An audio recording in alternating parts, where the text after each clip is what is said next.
পূর্ব বর্ধমানের কালনা মহকুমা হাসপাতাল। প্রতিদিন কত মানুষের আনাগোনা, কত কথা, কত কলরব। তার মধ্যেই কাজ করেন স্বাস্থ্যকর্মীরা। হাজারো কথার মধ্যেও অন্য কথার গল্প এই হাসপাতালেই। মাত্র 1 মাসের ফুটফুটে এক কন্যা সন্তান, আদরের নাম কথা। এই কথার জন্যই কত কথা হাসপাতালের এসএনসিইউ ইউনিটের নার্সদের। কিন্তু কথার কথা একটু অন্যরকম। বিধাতা হয়তো তার কপালে এই নিষ্ঠুর বাস্তবতা লিখে দিয়েছিলেন। ভূমিষ্ঠ হওয়ার পরই মা মারা গিয়েছে। মায়ের মৃত্যু সংবাদ শুনে পিতাও আত্মঘাতী হন। তাই জন্ম থেকেই কথার ঠিকানা কালনা মহকুমা হাসপাতালের এসএনসিইউ বিভাগ। নার্স চিকিৎসকরা আদর করে নাম রেখেছেন কথা। তাদের কোলে কোলেই বড় হচ্ছে সে। ভূমিষ্ঠ হয়েই জন্মদাত্রী মা এবং বাবাকে হারিয়ে কালনা হাসপাতালেই বেড়ে উঠছে এক শিশু কন্যা। তার নাম কথা। হাসপাতাল কর্তৃপক্ষ জানিয়েছেন, অন্তরা বিশ্বাস নামে এক গর্ভবতী মা গত 26শে এপ্রিল কালনা মহকুমা হাসপাতালে ভর্তি হয়েছিলেন। কন্যা সন্তানটি ভূমিষ্ঠ হওয়ার কয়েক ঘন্টার পরে মা অন্তরা বিশ্বাস মারা যান। শিশুটির মায়ের মৃত্যু সংবাদ শুনে শিশুর বাবাও আত্মহত্যার পথ বেছে নেন। শিশুটি ভূমিষ্ঠ হওয়ার পর অসুস্থ হয়ে পড়ে কালনা হাসপাতালের ডাক্তার এবং এসএনসিইউ ইউনিটের নার্স স্বাস্থ্যকর্মীদের সেবায় ধীরে ধীরে সুস্থ হয়ে ওঠে। শিশুকন্যা সন্তানটির বয়স এখন 1 মাস। এসএমসিইউ ইউনিটের নার্স, স্বাস্থ্যকর্মী, চিকিৎসকরাই এখন শিশুটির মা। মাতৃস্নেহে অতি যত্নে 1 মাসের কন্যা সন্তানটিকে দেখভাল করছেন তারাই।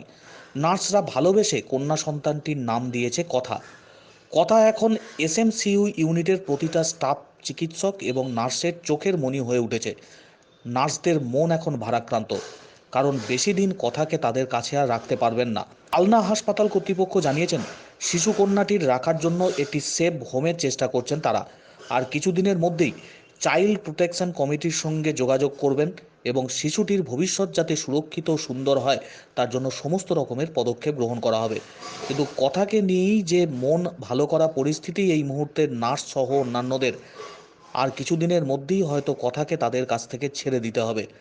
কথাকে নিয়েই কথার কথা বাড়ছে ক্রমশ। মানে 1 মাস 10 দিন এখন বয়স হচ্ছে ওর। হুম।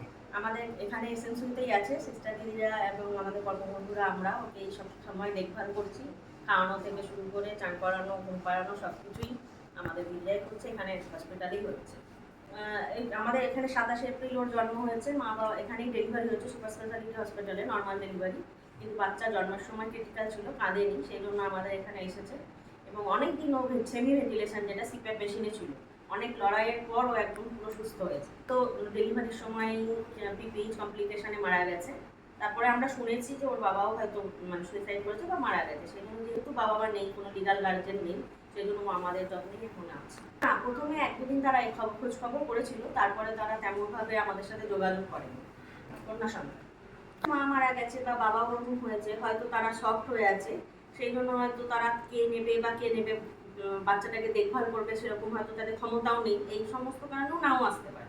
অনেক ক্ষেত্রে দেখা যায় যে অনেক ক্ষেত্রে দেখা যায় যে কন্যা সন্তান বলে তো অনেকেই অবহেলা করে, নিতে আসে না। সেটা তো আমরা বলতে পারি না যে ওনারা সেই কারণেই আসেননি। হ্যাঁ, নাম রাখা হয়েছে আমাদের এসএনসি থেকে সিস্টার দিদিরা দিচ্ছে কথা।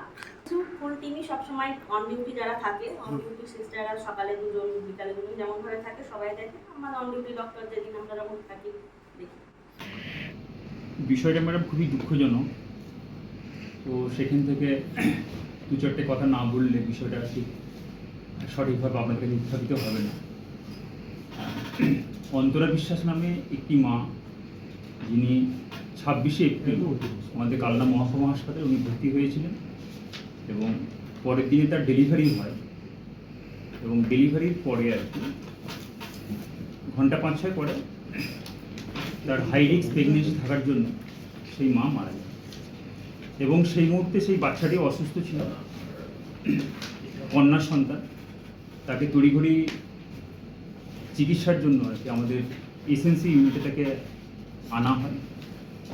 এবং যেহেতু সেই মুহূর্তে সে অসুস্থ ছিল, তো সেই হিসাবে একদিকে মা মারা গেল, এটা যেমন দুঃখজনক, এবং বাচ্চাও তখন বেশ শারীরিকভাবে অসুস্থ। তো ধীরে ধীরে সেই কন্যা সন্তানটিকে আমাদের ডাক্তারবাবুরা, সিস্টার দিদিমণি এবং এসএনসি ইউনিটের যে অন্যান্য আরও স্বাস্থ্যকর্মীরা আছে, তাদের ভালোবাসা, তাদের মানে চিকিৎসা, তাকে যথাযথভাবে তার যত্ন আত্তি করে তাকে আস্তে আস্তে করে তাকে বড় করে তোলা হয়। এরই মাঝে একটা অপ্রত্যাশিত দুর্ঘটনা ঘটে যায়, যেটা আমরা তার নিকট আত্মীয় স্বজন মারফত জানতে পারি যে তার বাবাও মানে আকস্মিকভাবে আত্মহত্যার পথ বেছে নিয়েছিলেন, যেটা খুবই দুর্ভাগ্যজনক। তো সেই হিসাবে এই মুহূর্তে সেই কন্যা সন্তানটি একদিকে যেমন মাতৃহারা, অন্যদিকে তার বাবাও নেই। তো এটা একটা হাসপাতাল কর্তৃপক্ষের কাছে একটা বড় চ্যালেঞ্জ যে এই মুহূর্তে এই কন্যা সন্তানটিকে মানে তার সেফ হোম কী হবে, তার আগামী দিনের তার ভবিষ্যৎ কী হবে। তো এই বিষয়টাও আমরা ভেবে রেখেছি। এই জন্য আমাদের পূর্ব বর্ধমান জেলার যে চাইল্ড প্রোটেকশন যে কমিটি আছে, সেই কমিটিকে আমরা অতি সত্বর একটা মানে চিঠি করবো আর কি, যে এরকম একটি কন্যা সন্তান আমাদের কাছে আছে,